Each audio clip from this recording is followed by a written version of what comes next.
Jake Martinez wiped the grease from his hands and looked at his watch. His shift would end in 2 hours, and then he could call home to talk to his kids. Working on New Geneva Station meant being away from Earth for months at a time, but the pay was good and someone had to keep the massive trading hub running. The station buzzed with activity every day. Humans traded with dozens of alien species here. Jake had seen it all in his 3 years working maintenance. The tall, elegant Kalari with their blue-tinted skin and graceful movements. The stocky rock-like Morganti who spoke in grunts and growls. The strange crystalline beings that looked like walking diamonds and talked in mathematical equations. Even the fish-like Aquari visited sometimes wearing their water suits. Jake finished checking the air recycling system in Sector 7 and headed toward the central plaza. This was the heart of the station, a huge open area where different species mingled, traded, and ate. Shops lined the walls, selling everything from earth coffee to Kalari silk to Morganti weapons. As he walked through the crowd, Jake heard a strange sound. It was high-pitched and distressed like an animal in pain. He looked around and saw a small crowd gathering near the fountain in the center of the plaza. Most people were backing away, but a few curious onlookers stayed to watch whatever was happening. Jake pushed through the crowd and saw the source of the noise. A small alien child was sitting on the ground, rocking back and forth while making the distressing sounds. The child looked Kalari, with the same blue-tinted skin, but something was different. His movements were jerky and uncontrolled. His eyes didn't focus on anything, and drool ran down his chin. Standing nearby was an adult Kalari female, clearly the child's mother. She looked panicked and embarrassed. Her elegant hands fluttered helplessly as she tried to get the child to stand up. Every time she touched him, he made the noise louder and rocked harder. "Kip, please," the mother said in accented English. "We must go now. People are watching." The child named Kip didn't respond. He seemed lost in his own world, completely overwhelmed by something only he could feel. His mother looked around at the crowd with shame in her large, dark eyes. Several aliens had stopped to stare, but none offered help. Even the humans in the crowd kept their distance. Jake had seen this before. His nephew back on Earth had autism and sometimes had meltdowns like this. The key was not to make things worse by crowding or touching without permission. He stepped forward slowly, ignoring the looks from other people.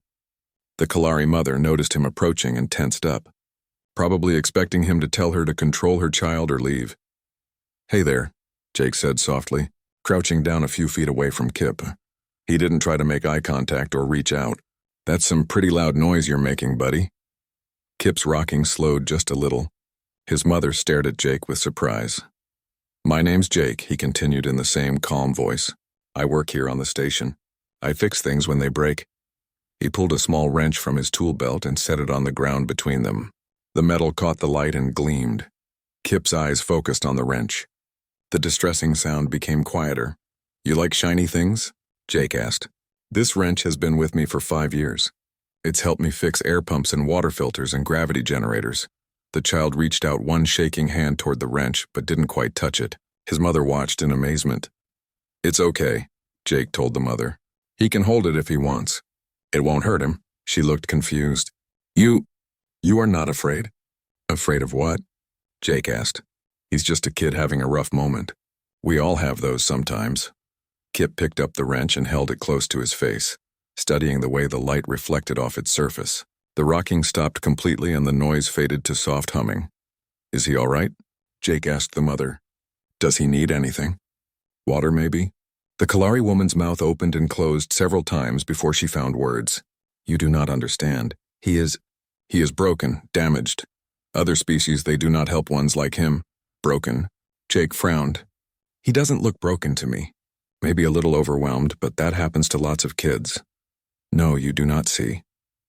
The mother's voice was full of pain. "Kip cannot speak properly, cannot learn like other children, cannot take care of himself. In my culture, children like this, they are hidden away. Some families abandon them on distant planets." Jake felt anger rise in his chest, but he kept his voice calm. "Well, that's their loss. Every kid is different. Some are good at math, some are good at art, some are good at fixing things." He smiled at Kip, who was still examining the wrench. "I bet Kip is good at something, too. We just have to figure out what." A few other humans had stopped to watch the interaction. They seemed as surprised as the Kalari mother that Jake wasn't backing away or telling her to leave. "What's his name again?" Jake asked. Kip Vex Thalan, the mother replied. I am Zara Vex Thalan. Nice to meet you both, Jake said. Kip, can I show you something cool? He pulled out his communicator and switched it to display mode. A holographic image appeared in the air showing the station's layout. Different sections glowed in different colors. Kip looked up from the wrench and stared at the hologram. His eyes tracked the moving lights with intense focus. Then something amazing happened. He pointed to one section and made a soft sound, almost like he was asking a question. Oh, you want to know what that is? Jake adjusted the display to zoom in on that area. That's the hydroponics bay where we grow food. Pretty neat, huh? Kip made another sound and pointed to a different section. That's the docking bay where the ships come in, Jake explained. They continued this way for several minutes. Kip would point and make sounds, and Jake would explain what each part of the station did. The child seemed to understand everything, even if he couldn't speak clearly. Zara watched with tears in her eyes. He has never... No one has ever... Never what? Jake asked gently. Treated him like he matters, she whispered. Like he is worth talking to. The crowd around them had grown larger, but the mood had changed. Instead of staring with disgust or fear, many of the onlookers seemed curious about this unusual interaction between a human and a disabled alien child. A crystalline being approached, its diamond-like body reflecting the plaza's lights. Query: why does the human unit engage with the defective offspring? It asked in its mechanical voice. Jake looked up at the alien with irritation. He's not defective. He's different. And his name is Kip. Clarification: this unit does not compute the distinction. Then maybe you need better software, Jake replied. Kip had finished examining the wrench and was now trying to hand it back to Jake. His movements were careful and deliberate, showing respect for the tool. You can keep it for now if you want, Jake offered. But promise me you'll be careful with it. Kip nodded enthusiastically and clutched the wrench to his chest. Zara helped her son stand up. And for the first time since Jake had arrived, Kip seemed calm and happy. He even managed what might have been a smile. Thank you, Zara said to Jake. I do not understand why you helped us, but thank you. That's what people do, Jake replied. We help each other. As the crowd began to disperse, Jake noticed many of the aliens looking back over their shoulders, still processing what they had witnessed. A human treating a disabled alien child with kindness and respect was apparently something new for most of them. Jake checked his watch again. Still an hour left on his shift, but somehow the day felt different now. Better. Hey, Zara, he called as she and Kip started to walk away. If you need anything while you're on the station, I'm usually in the maintenance section. My friends call me Jake. Zara smiled, the first genuine smile he'd seen from her. Perhaps we will see you again, Jake Martinez. As they disappeared into the crowd, Jake realized he was already looking forward to it. 3 days after the incident in the plaza, Jake was fixing a water pump in Sector 5 when his communicator buzzed. Commander Lisa Park wanted to see him in her office. Jake wiped his hands clean and made his way to the administrative section, wondering what he might have done wrong. Commander Park was a stern woman in her 50s who ran New Geneva Station with military precision. She looked up from her desk when Jake entered and gestured for him to sit down. Martinez, I've been getting reports about you, she said without introduction. Jake's stomach dropped. What kind of reports, Commander? The kind where you're apparently running a daycare center in the maintenance tunnels, Park replied, but there was something almost like amusement in her eyes. Jake relaxed slightly. Over the past few days, Zara had brought Kip to visit him several times. The boy seemed fascinated by the mechanical systems that kept the station running. Jake had shown him simple tools and explained how different machines worked. Kip couldn't speak much, but he listened intently and sometimes pointed at things with obvious interest. The Kalari woman and her son aren't causing any problems, Commander, Jake said. They just visit sometimes. I know, Park replied. That's not why you're here. Do you know what's been happening since word got out about your little encounter? Jake shook his head. Park activated her desk display. We've had 17 requests from various alien species asking about our policies on disabled individuals. The Morganti embassy sent a formal inquiry about whether we discriminate against what they call weak offspring. Even the Crystalline Collective has been asking questions about human social structures. Jake stared at the display. I don't understand. I just helped a kid who was having a hard time. Exactly, Park said. And apparently that's revolutionary behavior in this part of the galaxy. She stood up and walked to the window that looked out over the plaza. Dr. Henry Cole has been studying this phenomenon. He's the xenobiologist who works in Research Section C. Have you met him? I know who he is, Jake replied. He's been documenting what he calls the ripple effect of your actions. Other aliens are starting to behave differently. Yesterday, a Morganti trader helped an elderly human who dropped her packages. Last week, that same trader would have stepped over her. Jake felt confused. I still don't see how this involves me. Park turned back to face him. Cole thinks you've started something important. He wants to interview you and document what's happening. Are you willing to cooperate? Before Jake could answer, his communicator buzzed again. This time it was an emergency alert. There was a disturbance in the central plaza involving alien civilians. Jake and Commander Park hurried to the scene. When they arrived, they found a crowd gathered around the fountain again. But this time it was different. 3 alien parents stood together, each with a child who was clearly disabled in some way. One Aquari child had malformed fins and couldn't swim properly in her water suit. A young Morganti had stunted growth and moved slowly compared to others of his species. The third was another Kalari child, a girl who rocked back and forth like Kip did. The parents looked terrified but determined. Around them, a mixed crowd of humans and aliens watched with various expressions of curiosity, disgust, and confusion. Zara stood with them, holding Kip's hand. When she saw Jake approaching, she looked relieved. "Jake," she called out. These parents heard about what happened with Kip. They brought their children out of hiding for the first time. The Aquari mother spoke up in broken English. "You showed kindness to damaged child. We want same kindness for our children." "They're not damaged," Jake said automatically, then looked around at the crowd. "They're just different." A tall Kalari male stepped forward from the crowd. He wore the formal robes of a diplomat and looked angry. "This is unacceptable," he declared. "These defective offspring should not be displayed in public. They bring shame to their families and their species." "Who are you to decide that?" Jake asked. "I am Elder Vorth Kalani, representative of the Kalari government," the alien replied. "And I demand these children be removed from public view immediately." The parents instinctively moved closer together, protecting their children. The Kalari girl began to make distressed sounds similar to what Kip had done days earlier. Jake stepped between the elder and the families. "These kids have as much right to be here as anyone else." "They are genetic failures," Elder Vorth Kalani said coldly. "Their presence weakens their species and disturbs others." From somewhere in the crowd, a mechanical voice spoke up. "Clarification requested." The crystalline being that Jake had met before moved forward, its diamond-like body catching the light. "This unit has observed unusual efficiency in the human approach to defective offspring management." "They're not defective," Jake said again, getting frustrated.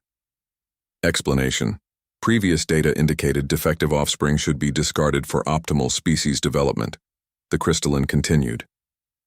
However, current observations suggest alternative approaches may yield unexpected results. Dr. Henry Cole appeared at Jake's side.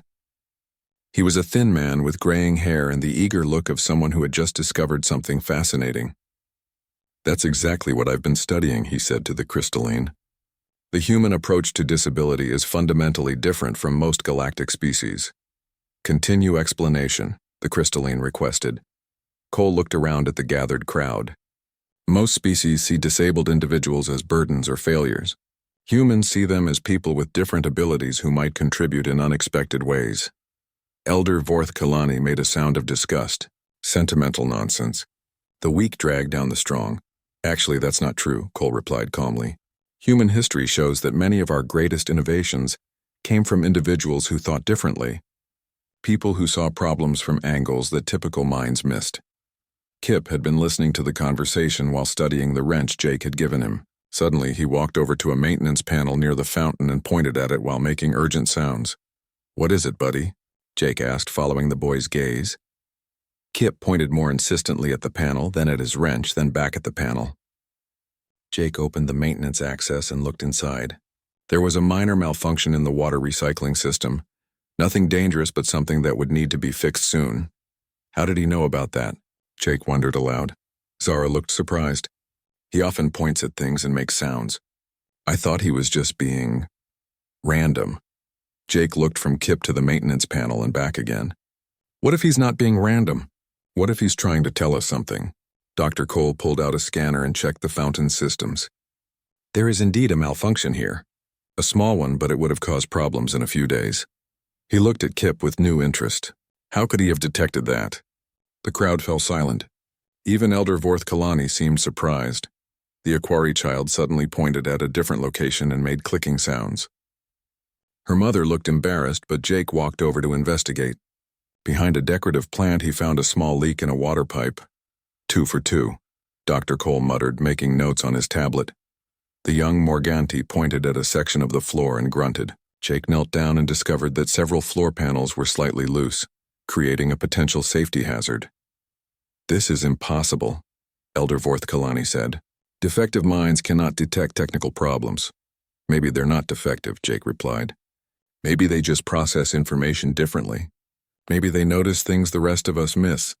The crystalline being made a sound like crystal chimes ringing. New data suggests significant revision of efficiency calculations required. Alternative neural patterns may provide enhanced problem detection capabilities. Dr. Cole was practically vibrating with excitement. This could change everything we understand about neurodiversity across species. Jake, would you be willing to work with these families on a more formal basis? Help establish some kind of support network? Jake looked at the 3 families huddled together with their children, then at the mixed crowd of humans and aliens watching this unprecedented scene. Some looked skeptical, others curious, and a few seemed genuinely moved. I'm just a maintenance guy, Jake said. I fix air pumps and gravity generators. You do more than that, Zara said quietly. You fix misconceptions. You fix prejudices. You fix the broken way people see each other. Commander Park stepped forward. Martinez, I'm authorizing you to spend part of your duty time working with Dr. Cole on this project. Consider it special assignment. Elder Vorth Kalani looked furious. The Kalari government will not stand for this corruption of proper social order. These humans are spreading dangerous ideas about accepting genetic weakness. Then maybe it's time for new ideas, Jake replied. As the crowd slowly dispersed, Jake noticed something important. The 3 disabled children were no longer hiding behind their parents. They stood together, looking around with curiosity instead of fear. For the first time in their lives, they were part of something bigger than shame and secrecy. The change had begun. 2 weeks later, Jake arrived at work to find his maintenance section buzzing with activity. Word had spread beyond New Geneva Station about the human who treated disabled alien children with respect. Ships from across the sector were arriving daily, bringing families who had heard the stories. Commander Park had set up temporary housing in one of the unused cargo bays. 15 alien families now lived on the station, each with a disabled child they had never dared to show in public before. Jake found himself spending more time helping these families than fixing machinery, but somehow the station ran smoother than ever. Dr. Henry Cole had turned his research lab into an informal school. He worked with Jake to create simple learning activities that worked for different types of minds. The Aquari child could detect water system problems by listening to pipe vibrations. The young Morganti had an incredible memory for numbers and could calculate cargo weights just by looking at containers. Kip continued to spot mechanical issues before they became serious problems. Jake was helping a nervous, crystalline parent understand their child's different way of processing information when his communicator buzzed with an urgent message. Captain Ross Bennett of the cargo ship. Earth's Hope wanted to meet with him immediately. Captain Bennett was a weather-beaten man in his 60s who had been hauling freight between human colonies for 30 years. He met Jake in the small coffee shop near the docking bays looking troubled. Martinez, I need to tell you something important, Bennett said without greeting. I just came from the Kalari home system. Things are getting ugly there. Jake sat down across from him. What do you mean? The government is furious about what's happening here, Bennett explained. They're calling it human corruption of proper social order. Elder Vorth Kalani has been spreading stories about how you're encouraging genetic weakness and social disorder. All I did was help a kid who was scared, Jake said. I know that. And you know that, but they're spinning it different, Bennett replied. They're saying humans are trying to weaken other species by convincing them to keep defective offspring alive. Some Kalari politicians are calling for trade restrictions with human space. Jake felt his stomach drop. What about Zara and Kip? That's the worst part, Bennett said grimly. The Kalari government has declared them traitors for refusing to return home. They've issued a recall order for all Kalari citizens on this station. Anyone who doesn't comply will lose their citizenship and be banned from Kalari space forever.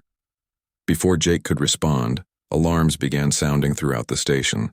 The emergency lights flashed red, and Commander Park's voice came over the communication system. All civilians report to designated safe areas immediately. We have multiple unknown ships approaching the station. This is not a drill. Jake and Captain Bennett hurried to the observation deck that overlooked the docking bays. Through the massive windows, they could see a fleet of sleek Kalari ships approaching. The lead vessel was 3 times larger than any ship Jake had ever seen dock at New Geneva Station. Commander Park appeared beside them, looking tense. "That's the Kalari flagship Eternal Honor," she said. "Elder Vorth Kalani is on board with what our sensors say is a full diplomatic escort and security team." "How many?" Jake asked. 50 armed Kalari soldiers, Park replied. "They're demanding permission to board and retrieve their citizens."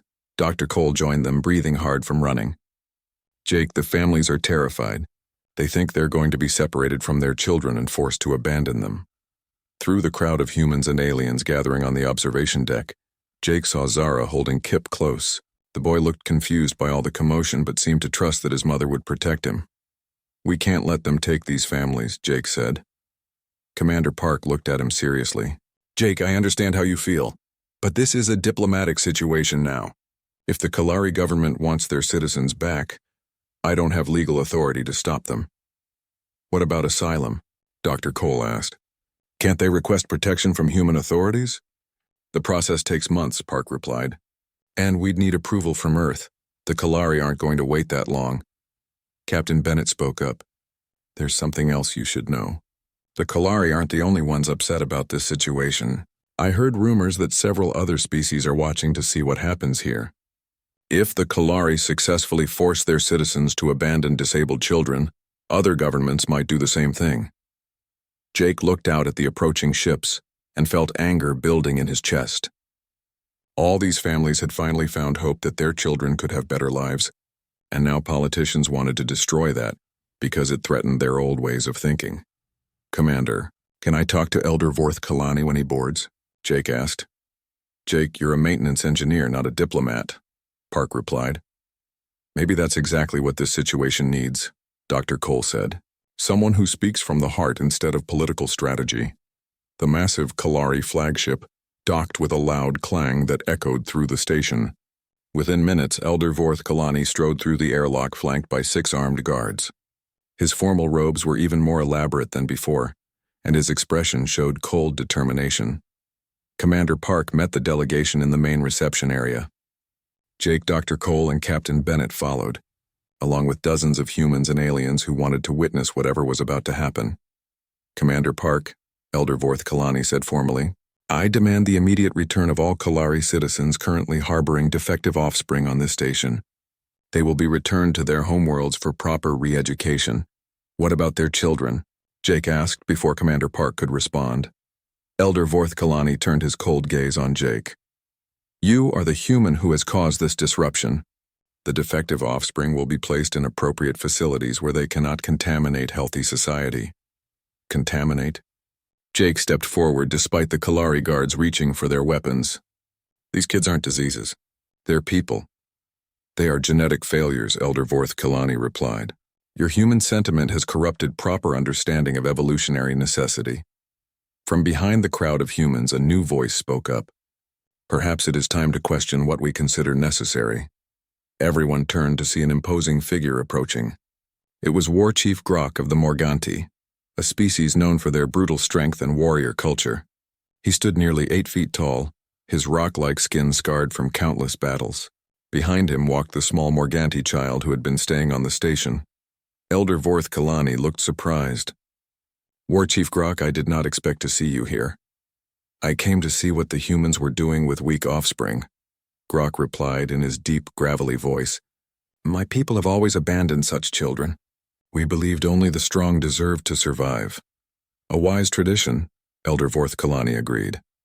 "I thought so too," Grok continued, "until I watched this small one solve problems that my strongest warriors could not." He gestured to his child, who looked up at his massive father with obvious adoration. He cannot fight, but he can think in ways that make fighting unnecessary. The humans taught me that different kinds of strength exist. Elder Vorth Kalani's face showed disgust. You have been corrupted by human weakness. No, Grok replied firmly. I have been educated by human wisdom. The crystalline being that Jake had met before approached the group, its diamond body reflecting the light from every angle. Data analysis complete, it announced. Observation period of human disabled offspring integration protocols shows 23% increase in problem-solving efficiency across all participating groups. What does that mean? Commander Park asked.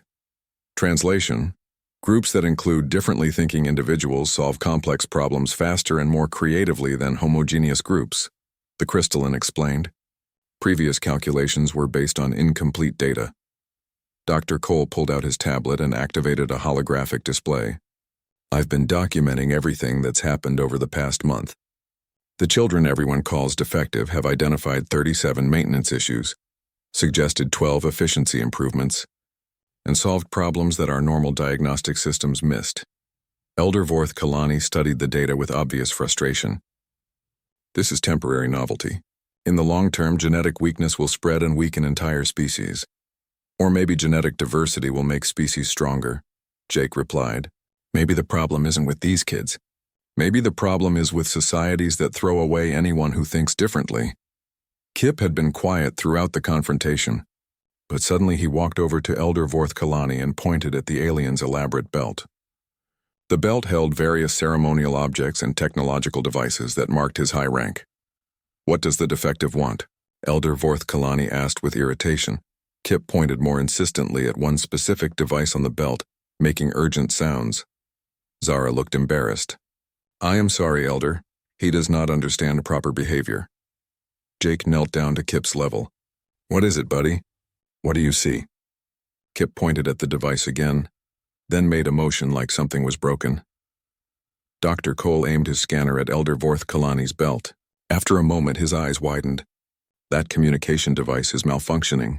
The power cell is leaking dangerous radiation. Elder Vorth Kalani looked down at his belt in shock. The device, Kip? Elder Vorth Kalani stared at his malfunctioning communication device for a long moment.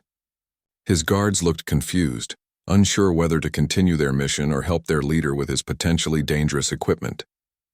The silence stretched uncomfortably until Dr. Cole stepped forward with a portable radiation detector. Elder, you need to remove that device immediately, Cole said. The radiation leak is getting worse. With obvious reluctance, Elder Vorth Kalani unclipped the device from his belt and handed it to one of his guards, who sealed it in a protective container. The elder looked at Kip again, his expression unreadable. The child noticed what my own medical scanners did not, he said slowly. That's what I've been trying to tell you, Jake replied. These kids see things differently, not wrong. Before Elder Vorth Kalani could respond, Commander Park's communicator buzzed with an urgent message.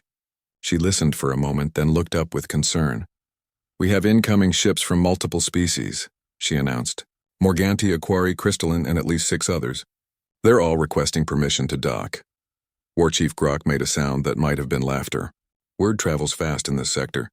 Other species want to see what the humans are doing with their defective offspring.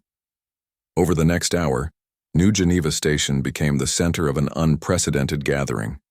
Ships from across known space arrived, each carrying government representatives, scientists, and curious observers.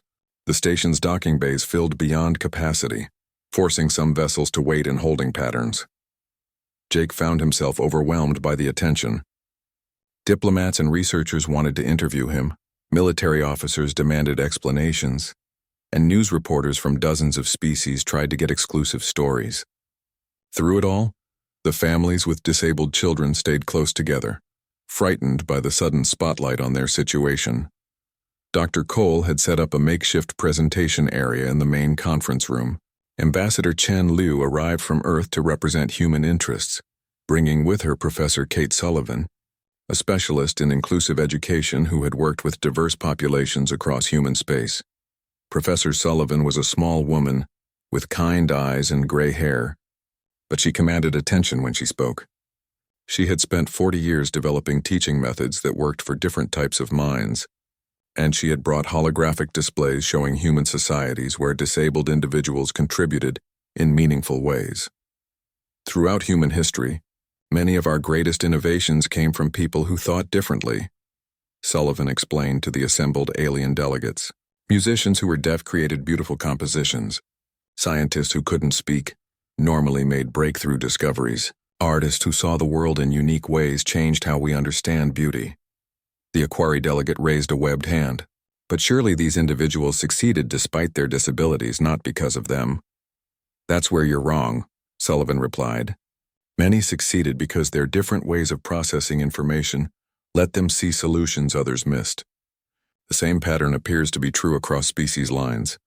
She activated a hologram showing data from the past month on New Geneva Station. Since these families arrived, station efficiency has increased by 30%. Equipment failures are caught earlier. Resource allocation has improved, and even interpersonal conflicts have decreased. A crystalline representative chimed with electronic curiosity. Explain the mechanism by which defective neural patterns improve group performance. Professor Sullivan smiled. They're not defective patterns. They're alternative patterns. When you have people who think in different ways working together, they catch problems and find solutions that homogeneous groups miss. Elder Vorth Kalani had remained silent during most of the presentation, but now he spoke up. Even if this is true for humans, it does not mean the same applies to other species. Actually, it does, Dr. Cole interjected. He brought up new data on his display. I've been studying the alien children here. The Aquari child can detect structural weaknesses in underwater systems that normal Aquari miss. The young Morganti has mathematical abilities that surpass most adult members of his species. The pattern holds across different biologies. War Chief Grok nodded slowly. My son calculates cargo distributions that take my best logistics officers hours to figure out. He does it in minutes just by looking at the containers. This is still theoretical, protested a tall alien that Jake didn't recognize. We cannot restructure entire civilizations based on a few isolated examples. Maybe you should ask the isolated examples what they think, Jake said. Everyone turned to look at him. Jake felt nervous speaking to such an important gathering, but he thought about Kip and the other children who had spent their lives hidden away and unwanted. You're all talking about these kids like they're science experiments, Jake continued. But they're people. They have feelings, dreams, and ideas just like everyone else. Maybe instead of debating whether they're useful enough to keep around, you should try treating them like they matter. Zara stepped forward from where she had been standing with the other parents. May I speak? Ambassador Liu nodded encouragement. Before I came to this station, I believed my son was a burden, Zara said, her voice shaking with emotion. Kalari society taught me that children like Kip brought shame to their families. I was prepared to leave him at a care facility and tell people he had died. Several aliens in the room made sounds of approval, as if this was the sensible solution. But Jake showed me something different, Zara continued. He showed me that my son has value, not because he is useful, but because he is my child and he deserves love and respect. The Aquari delegate gestured with her fins. Sentiment is admirable, but societies must make practical decisions about resource allocation. What's more practical than having happy, productive citizens? Professor Sullivan asked. Human research shows that inclusive societies are more innovative, more resilient, and more prosperous than exclusive ones. The debates continued for hours. Some delegates argued for maintaining traditional practices of abandoning disabled offspring. Others expressed interest in learning more about human approaches. The Crystalline Collective announced they would run calculations to determine optimal integration protocols. During a break in the formal discussions, Jake found himself alone with Elder Vorth Kalani in one of the station's observation lounges. The elder stood looking out at the stars, apparently deep in thought. Your son is still alive, Jake said quietly. Elder Vorth Kalani turned sharply. What did you say? You heard me. You have a disabled child, don't you? That's why you're fighting this so hard. The elder's face went through several expressions before settling on pain. How did you know? The way you look at Kip, it's not just disgust. It's guilt. Elder Vorth Kalani was silent for a long moment. Then he spoke in a voice barely above a whisper. His name was Keith Vorth. He had the same condition as the human woman's child. My wife and I left him on a distant moon when he was 5 years old. Jake felt sick. He was your son. He was a burden, Elder Vorth Kalani said, but the words sounded hollow. Kalari society demanded it. Society demanded it, or you were too scared to fight for him? The elder's hands clenched into fists. You know nothing about the pressures of leadership. The expectations. The need to appear strong. I know about being scared for your kids, Jake replied. But I also know that real strength means protecting them, not abandoning them. Elder Vorth Kalani turned back to the stars. It is too late. Kethforth is gone. Maybe, or maybe he's still out there wondering why his father didn't love him enough to keep him. The conversation was interrupted by alarms sounding throughout the station. Commander Park's voice came over the communication system with urgent news. All delegates to the main conference room immediately. We have received a priority transmission from the Galactic Council. They are calling for an emergency session to address what they are calling the human contamination crisis. Jake and Elder Vorth Kalani hurried back to join the others. Ambassador Liu was already coordinating with Earth's government, while Professor Sullivan prepared additional research data. What does this mean? Jake asked Dr. Cole. It means the whole galaxy is watching now, Cole replied grimly. The Galactic Council hasn't called an emergency session in over 50 years. Whatever they decide will affect every species in known space. War Chief Grok approached them, carrying his small son who had fallen asleep during the long discussions. My government has ordered me to vote against human influence. They say accepting weak offspring will make the Morganti appear soft to our enemies. What will you do? Jake asked. Grok looked down at his sleeping child. I will vote for what makes my people stronger, not what makes them appear stronger. There is a difference. As the delegates prepared for the journey to the Galactic Council headquarters, Jake realized that everything had changed. What started as helping one scared child had become a debate about the fundamental values of galactic civilization.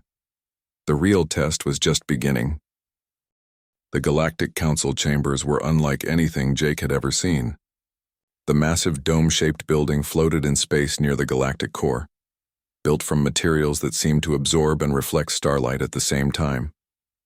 Representatives from over 200 species filled the circular amphitheater, their various forms creating a strange rainbow of alien life.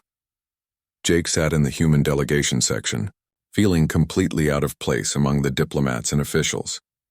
He was still just a maintenance engineer who had helped a scared child, but somehow his actions had brought the entire galaxy to this moment. Supreme Chancellor Vex Nara called the session to order. She was an ancient being whose species Jake didn't recognize, with crystalline features that reminded him of living gemstone. Her voice carried the authority of someone who had guided galactic policy for centuries. We are gathered to address the growing controversy surrounding human influence on traditional species practices regarding genetically anomalous offspring, she announced. The Council will hear arguments from both sides before making a binding decision that will affect all member species. Elder Vorth Kalani stood to present the case against human influence. His formal robes were even more elaborate than usual, and he spoke with the confidence of someone representing dozens of allied species. Honored Chancellor, esteemed delegates, we face a crisis that threatens the genetic health of our civilizations, he began. Humans are spreading dangerous ideas that encourage species to maintain defective offspring instead of allowing natural selection to strengthen our populations. He activated a holographic display showing population statistics from various worlds. For millennia, galactic species have thrived by ensuring only the strongest and most capable individuals reproduce and contribute to society. The human concept of accepting genetic weakness undermines billions of years of evolutionary progress. Murmurs of agreement came from many sections of the chamber. Jake felt his heart sink as he realized how many species supported the traditional approach. Furthermore, Elder Vorth Kalani continued, these humans claim that defective individuals can contribute meaningfully to society, but they provide no evidence that such contributions outweigh the resources required to maintain non-productive population segments. Ambassador Liu rose to respond, but before she could speak, a commotion erupted near the chamber entrance. The massive doors opened to admit a figure that made every delegate turn and stare. It was another Kalari, but this one was different. He moved with the jerky, uncontrolled motions that Jake recognized from Kip and other disabled children. His clothes were simple working garments instead of formal robes, and he was accompanied by a human woman Jake didn't recognize. Elder Vorth Kalani went pale. "Impossible," he whispered. The newcomer approached the speaking platform with obvious difficulty, but his eyes burned with determination. When he spoke, his voice was hesitant and slurred, but understandable. "My name is Keith Vorth," he said, causing shocked silence throughout the chamber. "I am the son that Elder Vorth Kalani abandoned on Moon Tertius 7 23 years ago." Elder Vorth Kalani staggered as if he had been struck. "You died. The report said you died." "I lived," Keth Vorth replied. "Human explorers found me and brought me to their colony. They gave me education, job training, and most importantly, they gave me hope." The human woman stepped forward. "My name is Dr. Sam Torres. I've spent the last 15 years studying individuals like Keth Vorth, who were abandoned by their birth species but raised in human communities. I have documentation of over 3,000 cases." She activated her own holographic display, showing a stunning array of data. "These individuals have made remarkable contributions to human society. They've designed more efficient engines, created new art forms, solved complex mathematical problems, and developed innovative approaches to agriculture and medicine." Keth Vorth gestured to a section of the display. "I designed the quantum resonance engine that powers many human cargo ships. A different way of thinking allowed me to see patterns that normal engineers missed," Dr. Torres continued. "What we've discovered is that neurological differences aren't defects to be eliminated. They're variations that provide advantages in specific situations. Evolution didn't create these differences by accident." Supreme Chancellor Vex Nara leaned forward with interest. "Explain further." "Every species represented in this chamber has individuals who think differently," Dr. Torres explained. "When you eliminate them, you remove potential solutions to problems your species hasn't encountered yet. It's like throwing away tools you might need in the future." War Chief Grok stood up in his section. "The human speaks truth. My son has abilities that my strongest warriors lack. Through him I learned that there are many forms of strength." The Crystalline Collective representative chimed in. "Computational analysis supports these findings. Diverse neural patterns increase problem-solving efficiency across all measured parameters." But not everyone was convinced. A delegate from the reptilian hegemony rose to speak. "These examples are interesting, but they represent a tiny fraction of disabled individuals. Most are still burdens on society." Jake found himself standing up before he realized what he was doing. All eyes in the massive chamber turned to him, including Supreme Chancellor Vex Nara. "You may speak," the Chancellor said. Jake's voice shook at first, but grew stronger as he continued. "I'm not a diplomat or a scientist. I fix broken machinery for a living. But I've learned something important over the past few months." He looked around the chamber at hundreds of alien faces. "You keep talking about these kids like they're broken machines that need to be thrown away. But they're not machines. They're people with feelings, dreams, and the right to exist." Elder Vorth Kalani started to object, but Jake kept talking. "Kip, the little boy who started all this, he saved your life. Elder, he spotted a dangerous malfunction that could have killed you, but even if he hadn't done that, even if he never contributed anything useful to society, he would still deserve to live because he's a person who matters." Jake's voice carried across the silent chamber. "Maybe the real question isn't whether disabled people are useful enough to keep around. Maybe the question is what kind of civilizations we want to be. Do we want to be the kind of people who throw away anyone who's different? Or do we want to be the kind who help each other?" Keth Vorth stepped forward to stand beside Jake. "My father abandoned me because his society said I was worthless. But humans showed me that my worth isn't measured by how normal I am. It's measured by how much love and kindness I can share with others." Elder Vorth Kalani looked at his son with tears in his eyes. For a moment, the formal diplomatic chamber became a place of personal reckoning.